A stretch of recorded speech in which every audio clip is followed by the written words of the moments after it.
Denmark is one of the most underrated team for the past 5 years. This team is very, very, very good. Still playing. Yes.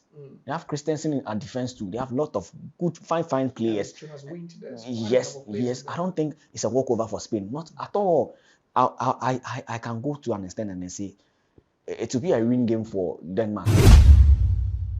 Hi, welcome to the preview show on the Almeida channel. My name is Jose. I will be taking a look at some of the upcoming games, the high-profile upcoming games in the UEFA Nations League, where we have some games on our hands, quite some thrilling and also mouth-watering fixtures. Italy will be taking on Belgium.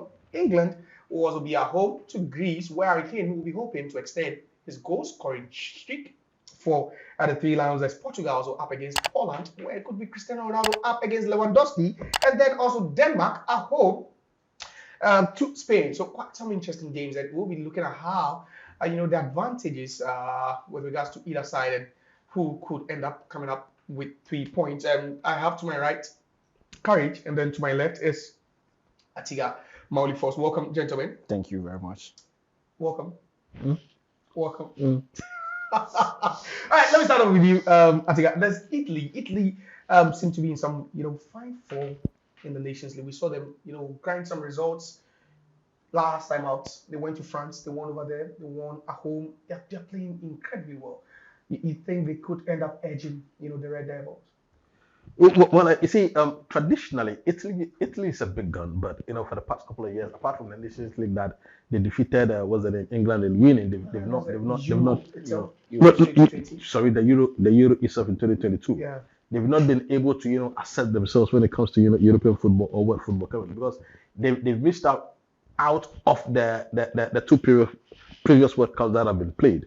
So they are now trying to regroup. They are now trying to assert themselves again. And Luciano Spalletti, to me, I think is doing something great, because for you to have gone to France and then for them to have gone to France and then gotten a win there shows that they are on the right path.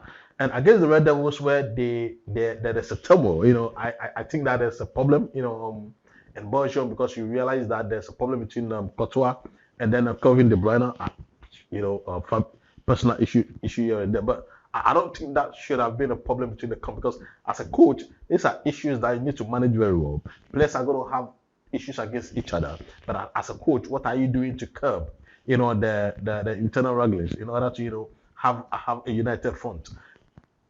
At the end of the day, I would say that should Italy go to Belgium, or should Italy play Belgium with the kind of form that they were in prior to the last international break, then the Red Devils or the Belgians do not have a chance when they face Italy. You side with Force, Italy, a powerhouse. They've won their last 2 games in the Nations League. They come up against Belgium, a team that hasn't really seen. We've not really seen the best since that decline of collapse of the golden generation. Yes, you think Italy should win? Italy is going to this game with the upper hand, because they've won 2 out of 2 in their previous games, where Belgium are still struggling. They are going through a reshuffle phase. I think both teams are really going through a reshuffle phase, but then Belgium are more likely to lose this game, because they've not been good enough in their previous matches. That can boast of some of the best players. And recently we've seen they've been on and off the pitch. The progress of Amadou Onana, yes, Jeremy Doku has slotted in, and then Courtois has taken a temporary break from the national team due to personal reasons. He's had a rip with the coach, so he will not be featuring for them anymore. Fies, the Leicester City. Yes, he's their king at the defense right now. And then guess what? Vertonghen is still in there. That's some old guy. Lukaku is in the number 10 shirt. Yes, but then if he doesn't get the supplies, who else? So it's now become a one-man horse, more likely, because that's what we saw in the World Cup. Kevin De Bruyne having the team on his shoulder, carrying the team along. There's not been much assistance, unlike usually when the likes of Eden Hazard and then Yuri Telemans were helping. Now it's been like a one-man team without Kevin De Bruyne. No show. Lukaku only comes in when he's being fed. So Italy has the upper hand going to this match, and then I think they should carry the day. I think England will also be at the Wembley, playing against Greece. We saw Harry Kane, extend his goal scoring streak. He cut or he's capped 100 times for the Three Lions, scored 68 already. You see him, adding to that tally. Harry Kane is a world-class class striker, one of the best in his generation. Yes, if not the best. I think only Lewandowski might give him a competition. Harry Kane is a complete striker. He knows how to hold up the ball. He knows how to bury the ball and stuff. I'm happy for England because while we think they'll be fading off after the back-to-back European Championship final, they have been able to blend the youth with the senior team. They are transitioning from the under 21 players into the senior national team. As we speak of now, there has been a certain Angel Gomez from Manchester United, wonder kid, yes, who has been handed the call up to the senior national team. Our uncle Palmer, he's handed the call up to the senior national team after the World Cup. Also, Trent Arnold has been given some sort of confidence to at least play very well. So I think it's just a good thing that they are not changing coaches they're not hiring foreign coaches. They are just building on homegrown coaches and coaches who understand their culture, their style of play. Coaches who has coached a lot of the players from the ranks, from the under 20 level, under 21, 23. So they know the identity of the team, what they really want to do, and then Greece I'll say it's too easy for them. They should carry the day. Wow, but just recently we heard about the English FA, just interviewing some coaches, potential candidates to replace Gareth Southgate, but now it's Lee Castley who is the interim manager. We've seen Lee Castley with the England under 21 side 2 years ago they won the Euro Championship, defeating Spain, and a chunk of those players we've seen them graduate under his tutelage with the senior national team. What you think he needs to, or the FA will have to maintain him, or you think he's just not good enough? Maybe there's no real test for him now. Well, I do very think that they've got a blueprint, they've got a precedent in trying to promote a coach from the under 21s, and it really worked well for them when Gareth Southgate was there, because he was a coach of Middlesbrough, went to the under 21s, became the coach of the Three Lions, and to a certain extent you can say that he was a success, back-to-back European Championships, finals, World Cup semis, in a contest. So yes, it's a success because for a long time they've not been able to reach them. So on what basis then do you want to move from that tangent? Because this is Lee Castley, who has been assistant coach, who has been with the under 21s. He knows the system, he knows the players. So on what basis then do you not give him the role? Because if you want to say he lacks experience, then I think that's not even a non-starter, because Gareth Southgate lacked experience at the highest level before he was given the job. But look at the kind of job that he was able to do. You understand? So to me, I think that what Lee Castley has to do is to remove the shackles from the players. You understand? I mean, give them the confidence to go out and play some attacking football. That is the problem that I had with the previous management, where they had the England players in shackles defensively. You understand? I mean, Gareth Southgate did not allow the players to express themselves, show their talent. When it comes to the attacking third, he was more cautious, he was more uneventful, he was more defensive minded, against teams where England clearly had the upper hand, where he could go at teams.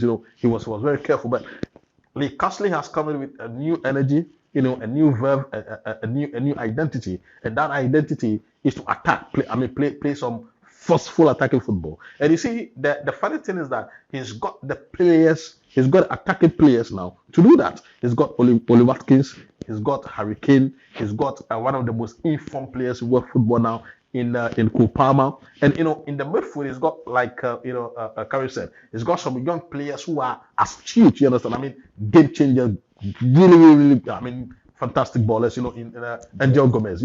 So at the end of the day, it's going to be decisive who becomes the England national team manager permanently. Though, should it be given to a foreigner, I think that they would rather regress, because they have talked about Pochettino, but he's gone to the US. So to me personally, I think that Lee Castley has the edge over all the other coaches that are being touted for the job, because you realize that he has been a part of the St. James's tutelage.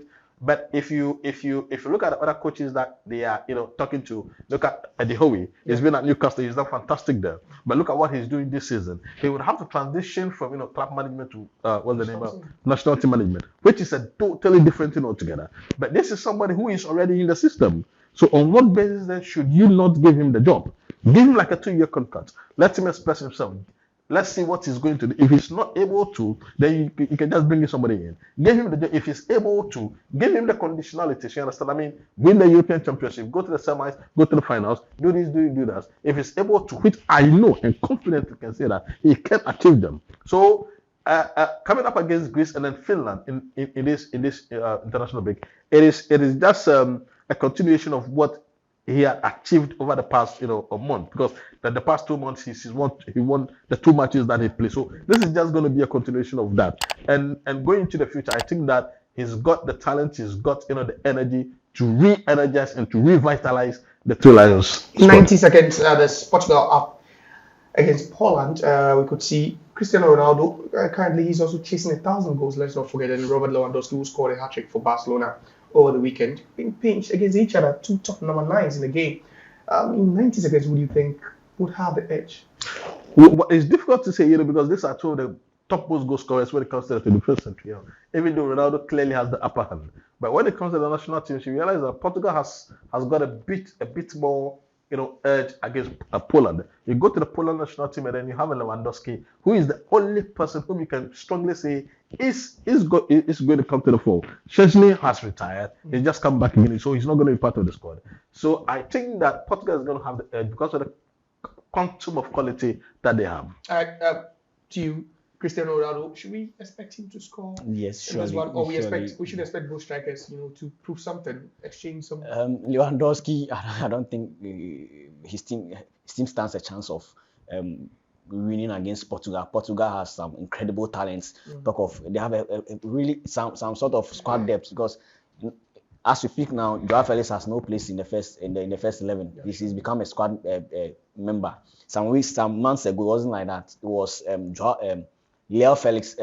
Leao, who was rather, but you see, that's they have the luxury of players to select from. So Cristiano Ronaldo, he has the support. I think Bruno Fernandes, no matter what performance he puts up at Manchester United, when he's in that Portuguese team, he's a different player altogether. Same as Bernardo Silva. So Cristiano Ronaldo has the luxury behind him. So he should be flourishing in that match, and then I think he'll continue to prove a point, and then also aim at that 1,000 goal record. He might just break it. He's over, I think, 90 goals to get to that mark, which will be quite historic. But also in Copenhagen, Denmark, there's also a big game coming up where Spain, the current Euro champions, will be traveling to play against Denmark. You expect a flurry of goals, or you think it will be a tight, cage game? Denmark is one of the most underrated teams for the past 5 years. This team is very good. Still playing? Yes. They have Christensen at defense too. They have a lot of good, fine players. Yes. I don't think it's a walkover for Spain. Not at all. I can go to an extent and then say it will be a win game for Denmark. I'm just convinced Denmark will emerge victorious at the end of the day, because I think they play more. The third party is there. They play more understanding. They understand their system and then everything they want to achieve. So I think complacency will set in. That Nico Williams has dipped in form, and then Jamal is still on fire, but I don't think it's a walkover for them. Denmark will prove a point, and I tip them winning against Spain. An upset on the cards? I doubt, because Denmark is coming up against, the European champions, and it boils down to the quality that you have, and then at the end of the day, man to man, quality versus quality. That the Danish cannot comparably, compare themselves to the Spanish national team. And if you look at what they've been able to achieve over the past couple of months, it is impossible for us to, hope for an upset. So I'm gonna say that Spain is gonna win, even though it's gonna be dicey, it's gonna be a bit difficult.